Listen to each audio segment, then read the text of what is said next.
The WNBA just made a decision that nobody saw coming. And when I tell you what it means, not just for one player, but for the entire future of women's basketball, you're going to understand why this changes everything. But here's the thing most people are missing. This wasn't an accident. This wasn't a scheduling oversight. This was a calculated, deliberate message sent from the top of the league straight down to every player, every agent, and every fan watching at home. And that message, it cuts deep. See, for the last 2 years, we've been sold a story, a narrative carefully crafted by marketing executives, social media managers, and television producers desperate for ratings. They called it the biggest rivalry in women's basketball. They plastered it across every headline, every commercial break, every halftime segment. Caitlin Clark versus Angel Reese. The Heartland sharpshooter against the double-double machine. The Iowa phenom against the LSU champion. Light versus dark. Midwest versus South. They built it up like it was Magic versus Bird. Like it was the rivalry that would save the WNBA and bring it into a new golden era. But here's what nobody wants to admit out loud. It was never real. Not the way they sold it to us. Not the way the cameras captured every glance, every gesture, every celebration turned into controversy. The basketball world ate it up because we were hungry, starving, really, for something that felt important. Something that made us care about women's basketball the way we cared about the NBA in the 90s. And for a while, it worked. Ratings exploded. Ticket prices skyrocketed. Angel Reese's face was everywhere. Magazine covers, talk shows, endorsement deals that would make veteran players jealous. The narrative machine was running at full speed, and everyone was profiting. Everyone except the truth. Because when the lights got brighter and the games actually mattered, something became painfully obvious, and the league couldn't ignore it anymore. The rivalry only worked when both players were on the same level. And right now, they're not even close. I know that sounds harsh. I know there are fans out there who are already typing angry comments, ready to defend their favorite player. And look, passion is good. Loyalty is admirable.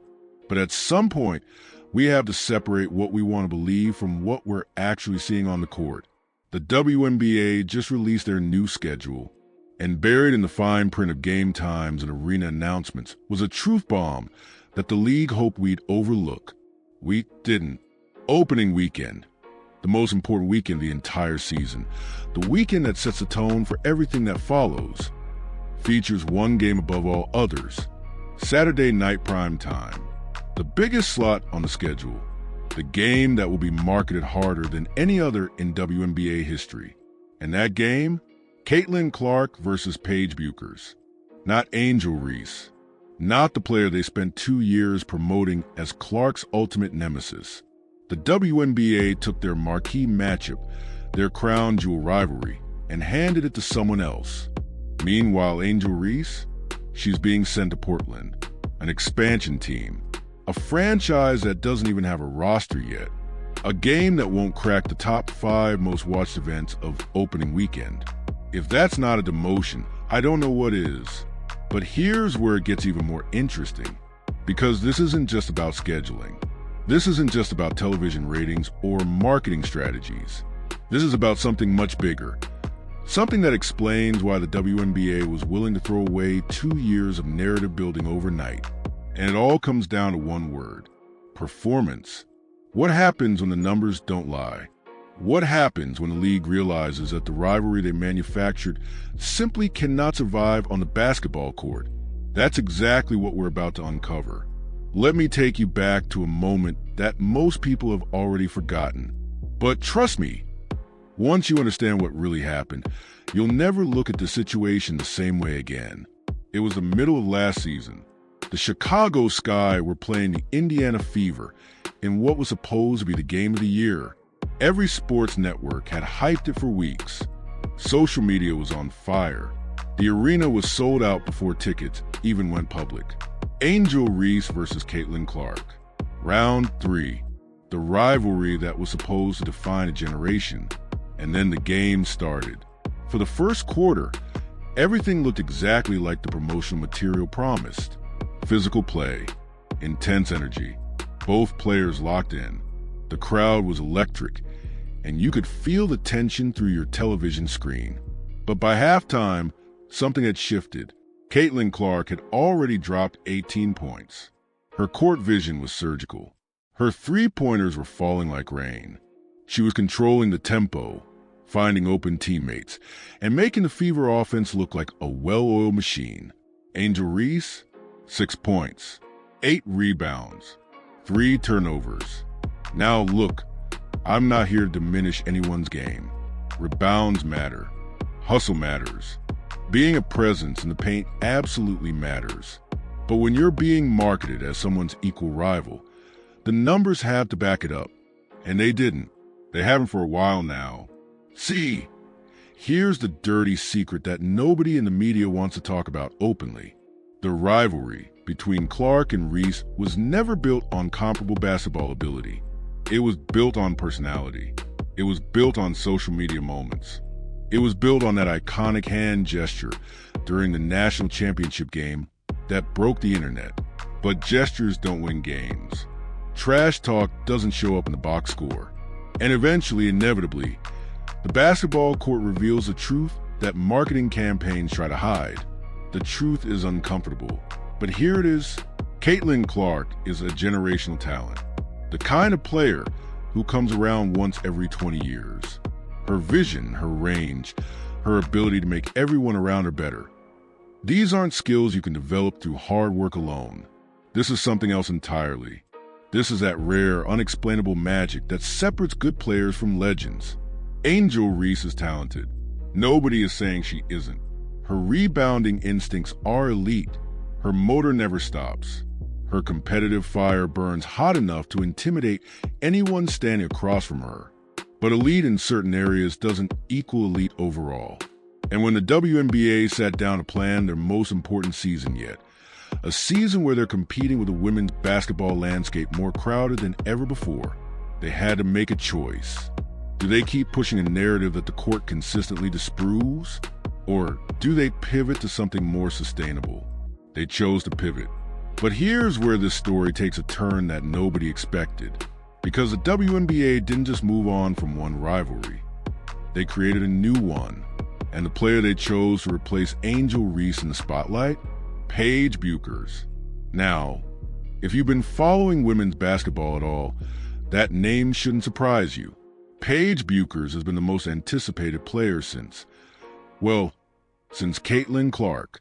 Before injuries slowed her down at UConn, she was considered the best player in college basketball. Period.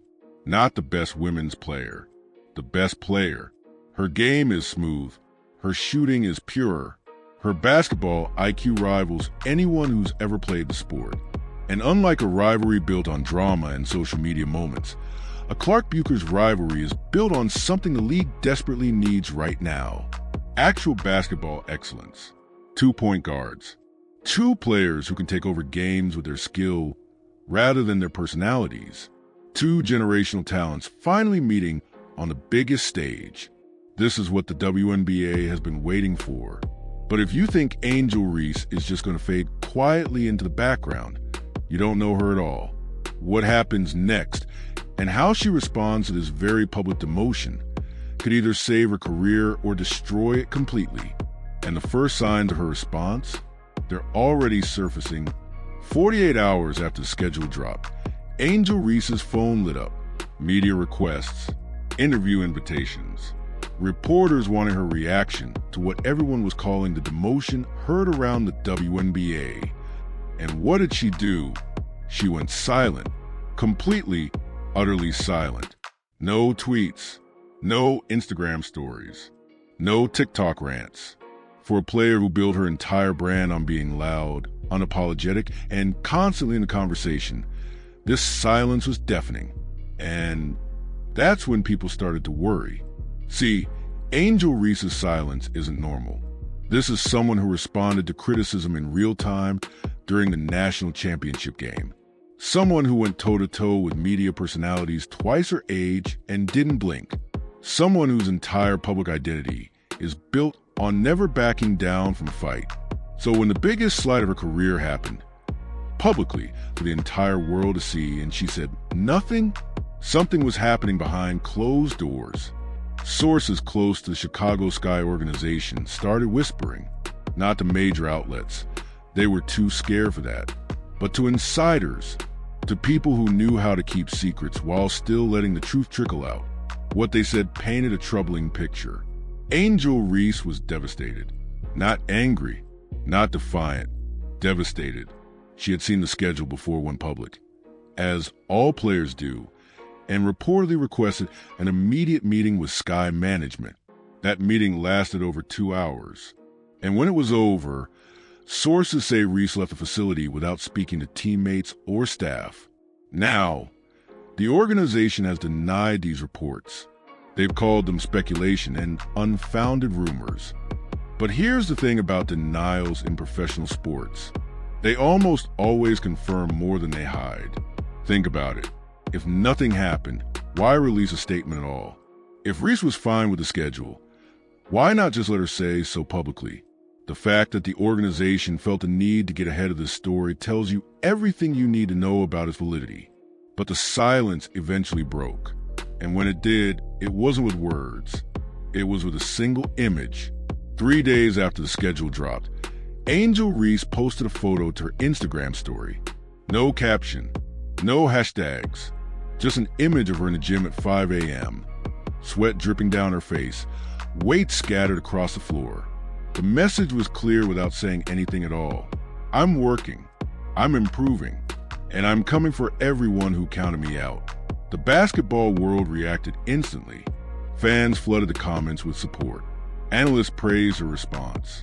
Even some of her harshest critics admitted that this was exactly how a professional athlete should handle adversity. But here's what nobody was talking about. One gym session doesn't fix a skill gap. One motivational post doesn't close the distance between good and great. And one Instagram story definitely doesn't change the WNBA's mind about where they're investing their marketing dollars. The league had already moved on. The question now was whether Angel Reese could move with them or if she would be left behind entirely. And the competition breathing down her neck? It's scarier than most people realize. Because while everyone was focused on Caitlin Clark and Paige Bueckers, 2 other players were quietly climbing the ladder. 2 players younger than Reese. 2 players with skill sets that made executives' eyes light up. Juju Watkins and Hannah Hidalgo. You might not know those names yet, but by the end of this video, you'll understand why they represent the biggest threat to Angel Reese's career and why the WNBA is already preparing to hand them the keys to the kingdom. The next generation isn't waiting. They're already here. And what they bring to the table is going to reshape everything we thought we knew about women's basketball's future. Juju Watkins scored 51 points in a single game during her freshman season at USC. 51. As a freshman, let that sink in for a moment. Because when you understand what that number means and who this player really is, you'll realize why Angel Reese should be losing sleep right now. Juju Watkins isn't just another highly recruited prospect. She isn't just another talented player waiting for her turn. She's the kind of athlete that makes scouts cancel their entire schedule just to watch her play in person. Her game is terrifying. 6'2" with guard skills. Explosive first step. Mid-range game that looks like it was designed in a laboratory. And the most important thing of all, she's not afraid of the moment. That 51-point game, it came against a ranked opponent on national television, with every eye in women's basketball watching to see if the hype was real. She didn't just meet expectations, she obliterated them. But here's the part that should really make Angel Reese uncomfortable. Juju Watkins already is what Reese spent 2 years trying to manufacture: organic, basketball-driven superstardom. She didn't need a rivalry. She didn't need a controversial moment. She didn't need to attach herself to anyone else's spotlight. The spotlight found her because she earned it on the court, and she's not alone. Hannah Hidalgo at Notre Dame has been putting up numbers that make veteran coaches do double takes. Speed that seems physically impossible. A motor that never stops. And a competitive edge that borders on intimidating. During her freshman campaign, Hidalgo averaged over 23 points per game. She was stealing the ball at rates that broke school records. She was taking over games in ways that made people forget she had only been in college basketball for a few months. But what separates Hidalgo from the pack isn't just her stats. It's her mentality. This is a player who looked at Caitlin Clark, the most dominant force in college basketball, and said, "I'm coming for you." Not through social media, not through interviews, through actual gameplay. When Notre Dame faced Iowa, Hidalgo didn't shrink. She attacked. She competed. She showed the entire nation that she belonged in the same conversation as the best players alive. That kind of confidence can't be taught. It can't be manufactured. It either exists within you or it doesn't. And the WNBA is paying very close attention. See, the league learned something important from the Clark-Reese experiment. They learned that you can push a narrative all you want, but eventually, the court reveals the truth. Eventually, viewers start noticing when one player consistently outperforms another. Eventually, the rivalry starts feeling forced rather than authentic. So now they're being more careful, more strategic, more focused on finding players who can actually sustain the spotlight rather than just capture it momentarily. Juju Watkins fits that profile perfectly. Hannah Hidalgo fits it even better. And where does that leave Angel Reese? In a precarious position that's getting more dangerous by the day. Think about the timeline here. Watkins and Hidalgo will likely enter the WNBA within the next 2 years. That means Reese has a very small window to establish herself as undeniably elite. Not just popular, but genuinely elite before the next wave of talent arrives and pushes her even further down the hierarchy. The pressure is immense. The clock is ticking, and the skills she needs to develop aren't the kind you can acquire overnight. But there's something else happening that most fans aren't aware of. Something within the Chicago Sky organization that could either save Angel Reese's career or accelerate its downfall. Internal tensions have been building. Whispers of frustration from teammates. Questions about leadership, about priorities, about what really matters when the cameras aren't rolling, and what's allegedly happened behind closed doors. It's worse than anyone expected. Locker rooms have secrets. Every professional athlete knows this. What happens inside those walls, the conversations, the confrontations, the unspoken tensions, rarely makes it to public. Teams protect their own. Organizations guard their privacy like it's sacred. But every now and then, the walls crack. And what leaks out changes everything. The Chicago Sky locker room has been fractured for months. I'm not talking about minor disagreements. I'm not talking about the normal friction that comes with competitive personalities sharing a confined space. I'm talking about fundamental, deep-rooted divisions that have been festering since the middle of last season. And at the center of it all, Angel Reese.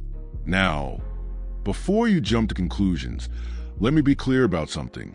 This isn't about Angel being a bad person. This isn't about her character or her heart. By all accounts, she's genuinely kind to fans, generous with her time, and passionate about growing women's basketball. But being a good person and being a good teammate aren't always the same thing. Sources within the organization, people who have witnessed these dynamics firsthand, describe a pattern that's become impossible to ignore. Angel Reese's celebrity status has created an imbalance that's affecting everything from practice intensity to game preparation. Here's what reportedly happens on a regular basis. Media availability gets scheduled around Reese's endorsement commitments. Team meetings get interrupted for content creation. Practice drills get paused so cameras can capture the right angles for social media. And the players who came to Chicago to win, they're getting frustrated. One veteran player, whose name I'm deliberately withholding to protect the source, allegedly confronted Angel directly about this issue after a particularly brutal loss last season. The conversation didn't go well. According to witnesses, Reese responded by saying, "My brand is what's keeping this franchise relevant." Whether those were her exact words, nobody can confirm, but the sentiment, the implication that her marketability matters more than the team's performance, created a rift that hasn't healed. And here's where things get really complicated. The Chicago Sky organization is trapped. They know that Angel Reese drives ticket sales. They know her social media presence attracts sponsors that wouldn't otherwise look at their franchise. They know that, from a pure business perspective, she's incredibly valuable. But they also know something else. You can't build a championship culture around a player who isn't delivering championship-level performance. The numbers don't lie. Last season, the Sky finished well below expectations. Their offensive efficiency ranked in the bottom half of the league. Their chemistry looked fractured on the court. And in crunch time, those crucial moments that separate good teams from great ones, they consistently fell apart. Angel Reese's individual stats weren't bad. Her rebounding was genuinely impressive. But the advanced metrics, the ones that measure true impact rather than raw numbers, told a different story. Her offensive efficiency was concerning. Her shot selection was questionable. And her ability to create for others, the skill that separates stars from role players, was virtually non-existent. Meanwhile, the WNBA's best teams were building around versatile players. Players who could shoot, players who could pass, players who could defend multiple positions and adapt to whatever the game demanded. Angel Reese's skill set, as impressive as it looks on a highlight reel, is limited, and the league has started to notice. But here's the thing that nobody's talking about yet. There's a trade rumor circulating. Nothing confirmed. Nothing official. Just whispers from people who know people who make these kinds of decisions. The Chicago Sky might be willing to move Angel Reese before her value drops any further. If that happens, if she gets traded to a smaller market, a rebuilding team, a franchise without the spotlight she's grown accustomed to, her entire trajectory changes overnight, and the team reportedly interested in acquiring her, they're not looking for a star. They're looking for a role player who can rebound and play defense while their young guards develop. That's not a promotion. That's a complete redefinition of who Angel Reese is supposed to be. The question now becomes, can she accept that reality? Or will she fight against it until there's nothing left to fight for? What comes next will determine everything. There's a moment in every athlete's career that defines everything that follows. A crossroads, a choice, a point of no return where the path you take determines whether you'll be remembered as a champion or a cautionary tale. Angel Reese is standing at that crossroads right now, and the clock is ticking louder than ever. But to understand what she's really facing, we need to talk about something that most sports commentary completely ignores: the psychology of decline. See, when we watch athletes struggle, we tend to focus on the physical. Their shooting percentage dropped. Their speed isn't what it used to be. Their body is breaking down. But the real decline, the one that ends careers faster than any injury ever could, happens between the ears. It starts with denial, the belief that the critics are wrong, that the numbers don't tell the whole story, that one hot streak will silence everyone. This phase feels protective. It feels like confidence, but it's actually the first step toward disaster. Then comes anger, frustration at teammates who aren't good enough, resentment toward coaches who don't understand your value, bitterness toward a league that refuses to recognize your greatness. And finally, isolation. The player who once fed off the crowd starts avoiding the spotlight. The social media presence that was once constant becomes sporadic. The interviews become shorter, more guarded, more defensive. Sound familiar? I'm not saying Angel Reese has reached the isolation phase, but the signs of the earlier stages are becoming harder to ignore. Her recent interviews have taken on a different tone. The confident, almost cocky energy that made her famous has been replaced by something more measured, more careful, almost rehearsed. When reporters ask about Caitlin Clark, she deflects. When they ask about the schedule, she changes the subject. When they ask about her role on the team going forward, she gives answers that say everything and nothing at the same time. This isn't the Angel Reese who waved to the crowd during the national championship. This isn't the player who seemed to thrive on controversy and confrontation. This is someone who's starting to feel the walls closing in, And here's what makes it even more heartbreaking. She knows, deep down, beneath all the bravado and the brand deals and the social media metrics, Angel Reese knows that something has shifted. She can feel the momentum slipping away. She can see younger players rising while she stays in place. She can sense that the narrative that once lifted her up is now being rewritten without her. That kind of awareness is both a gift and a curse. It's a gift because it means there's still time to change, still time to put in the work, to develop new skills, to reinvent herself into the player she needs to become. But it's a curse because awareness without action becomes torture. Knowing what you need to do and being unable to do it is one of the most painful experiences an athlete can face. So what would it actually take for Angel Reese to turn this around? Let's break it down honestly. Not with false hope, not with empty motivation, just the cold, hard reality of what needs to happen. First, she needs to develop a reliable offensive game outside of 3 feet. Right now, her scoring is almost entirely dependent on putbacks, offensive rebounds, and easy looks near the basket. That's fine for a role player. It's not enough for someone who wants to be considered a star. Second, she needs to improve her efficiency dramatically. Missing layups at the rate she did last season is simply unacceptable at the professional level. It's fixable. Plenty of players have developed better touch around the rim, but it requires thousands of hours of deliberate practice. Third, and most importantly, she needs to make a choice about her priorities. Is she a basketball player who happens to be famous? Or is she a celebrity who happens to play basketball?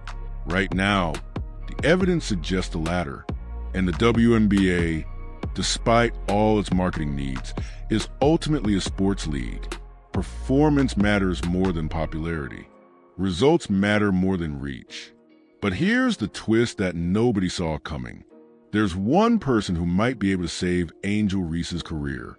Someone who's been watching from the shadows. Someone whose influence could change everything.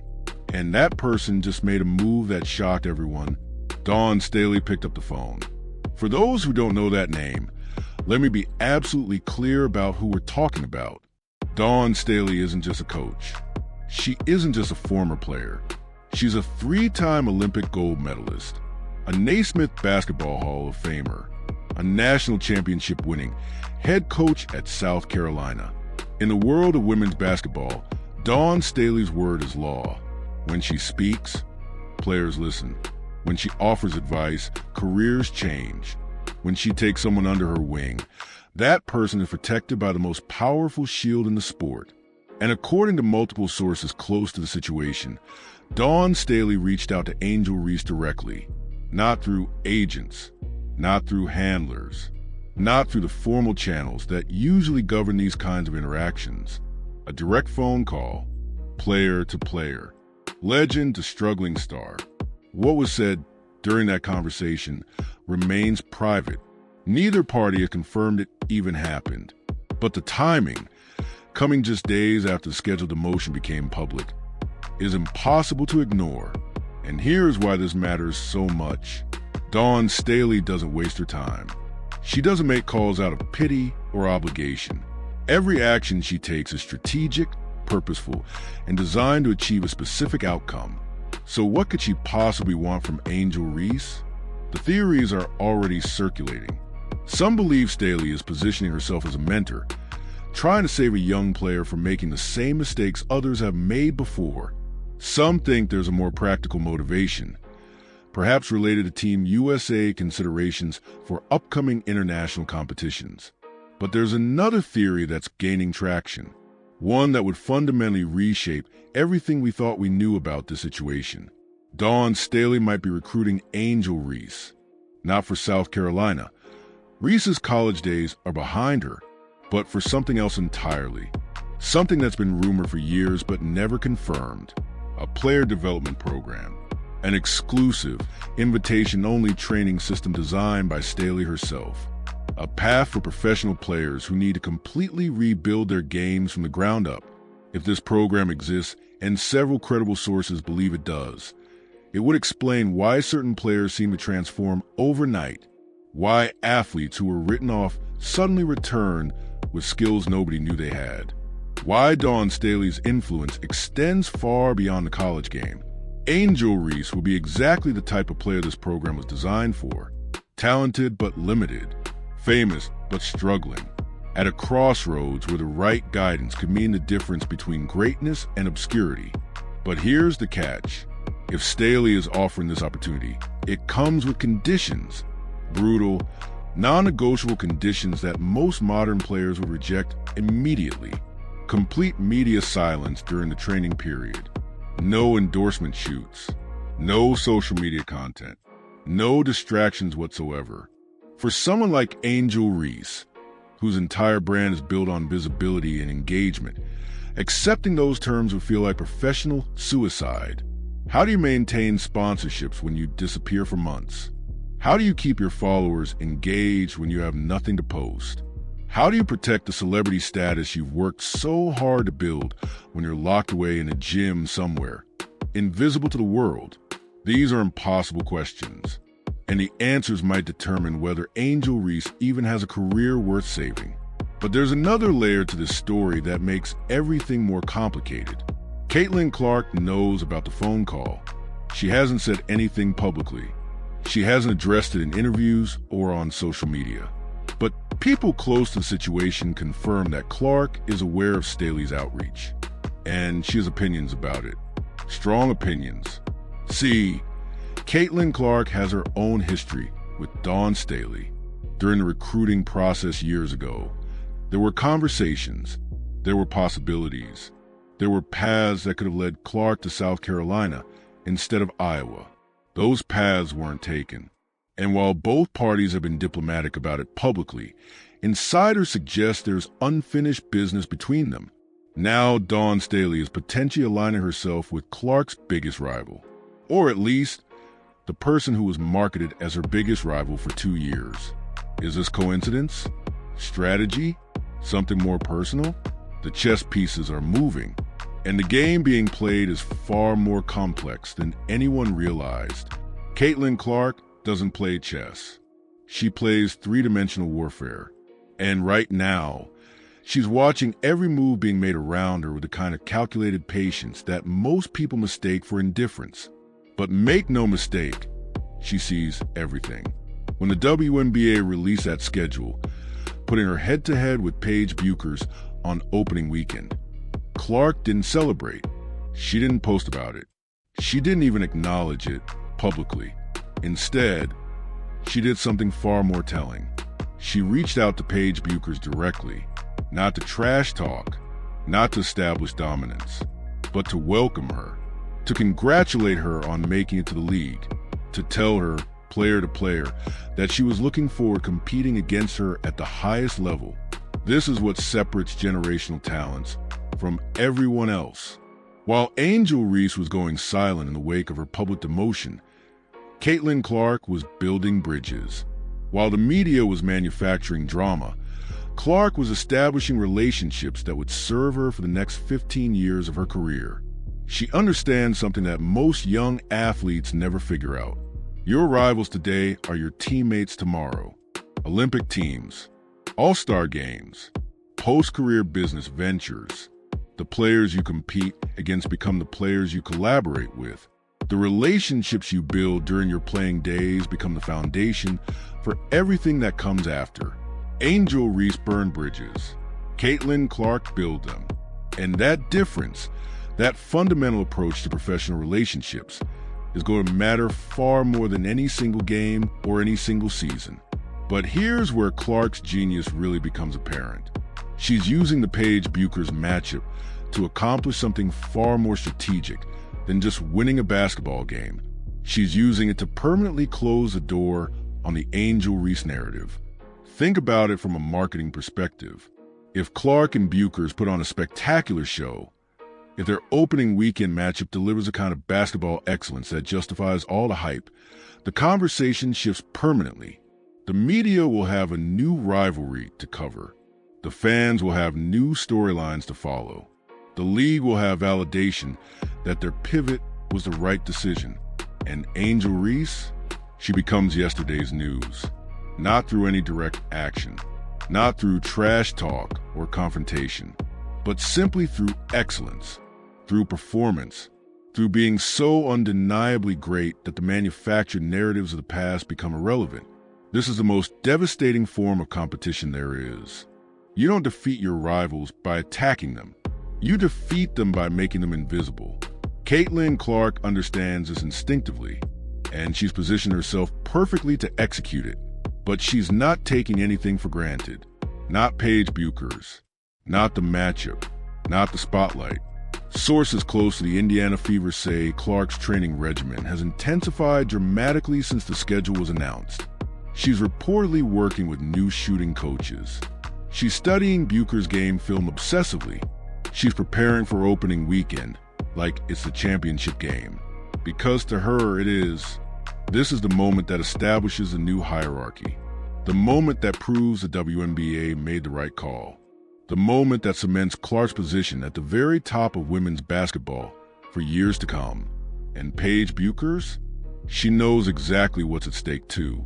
The reports coming out of Dallas, where Bueckers will begin her professional career, suggest she's equally locked in. Her recovery from injuries is complete. Her body is healthy. Her confidence is sky high. She wants this matchup just as badly as Clark does, maybe more, because unlike Angel Reese, Paige Bueckers has actual receipts. She was consensus best player in college basketball before injuries derailed her. She was the player everyone compared Clark to. She has nothing to prove except that she's finally healthy enough to show the world what she can really do. This isn't manufactured rivalry. This is two lions entering the same cage. And somewhere in Portland, playing against an expansion team that nobody will watch, Angel Reese will be forced to witness it all. But the story doesn't end there. Because what happens after opening weekend, the ripple effects, the consequences, the opportunities that open and close, will reshape the entire landscape of women's basketball. And there's one scenario that nobody is talking about. One possibility that could change everything for everyone involved. What if Caitlin Clark loses? Nobody wants to say it out loud.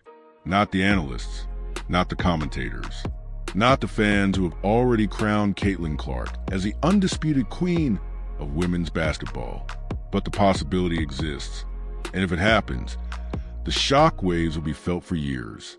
What if Paige Bueckers walks into Indiana on opening weekend and absolutely destroys Caitlin Clark? Not a close game, not a competitive loss. A complete, undeniable, highlight reel generating demolition that forces the entire basketball world to reconsider everything they thought they knew. It could happen. And here's why that matters for everyone, including Angel Reese. See, the narrative the WNBA has constructed is built on a very specific hierarchy. Caitlin Clark sits at the top. Paige Bueckers enters as the worthy challenger. Everyone else, including Angel Reese, exists somewhere below, fighting for whatever scraps of attention remain. But what happens when the hierarchy gets scrambled? What happens when the player everyone assumed would dominate gets dominated instead? Chaos, opportunity, and a complete reshuffling of the deck. Suddenly, the settled conversations become unsettled. Suddenly, the players who were written off get a second look. Suddenly, the media needs new storylines to fill the void left by a narrative that didn't play out as expected. Angel Reese knows this. She's been in the league long enough to understand how quickly things can change when the expected script gets thrown out the window. And that's why her approach to the first few weeks of the season matters so much. While everyone is focused on Clark versus Bueckers, Reese has a chance to do something quietly remarkable. She can use the shadows to rebuild. She can take advantage of the reduced spotlight to work on her game without the constant pressure of being the story. Think about it strategically. If Clark dominates Bueckers, Reese's demotion was justified, and she'll need years to climb back. But if Clark stumbles, even slightly, the door cracks open for alternative narratives. And Angel Reese could walk right through that door. But only if she's ready. Only if she's used the time wisely. Only if she's actually done the work instead of just posting gym selfies for Instagram engagement. This is where Dawn Staley's alleged intervention becomes crucial. If Reese took that phone call seriously, if she actually listened to what one of the greatest winners in basketball history had to say, she might be preparing differently than anyone expects. Imagine the scenario. Opening weekend arrives. The basketball world tunes in to watch Clark versus Bueckers. It's everything the league promised: competitive, intense, spectacular. But in a twist nobody predicted, Bueckers outplays Clark. Not by a lot, but enough to raise serious questions. Meanwhile, in Portland, Angel Reese puts up a quiet but efficient performance. Nothing flashy, nothing controversial, just solid, professional basketball that shows glimpses of improvement in the exact areas she's been criticized for. The media, desperate for a new angle after the Clark upset, starts looking for other stories. And there's Reese, ready with a redemption narrative that practically writes itself. She went into the darkness and came back transformed. She listened to the critics and put in the work. She's not the same player anymore. These headlines are possible. This future is achievable, but it requires something that Angel Reese has never demonstrated before.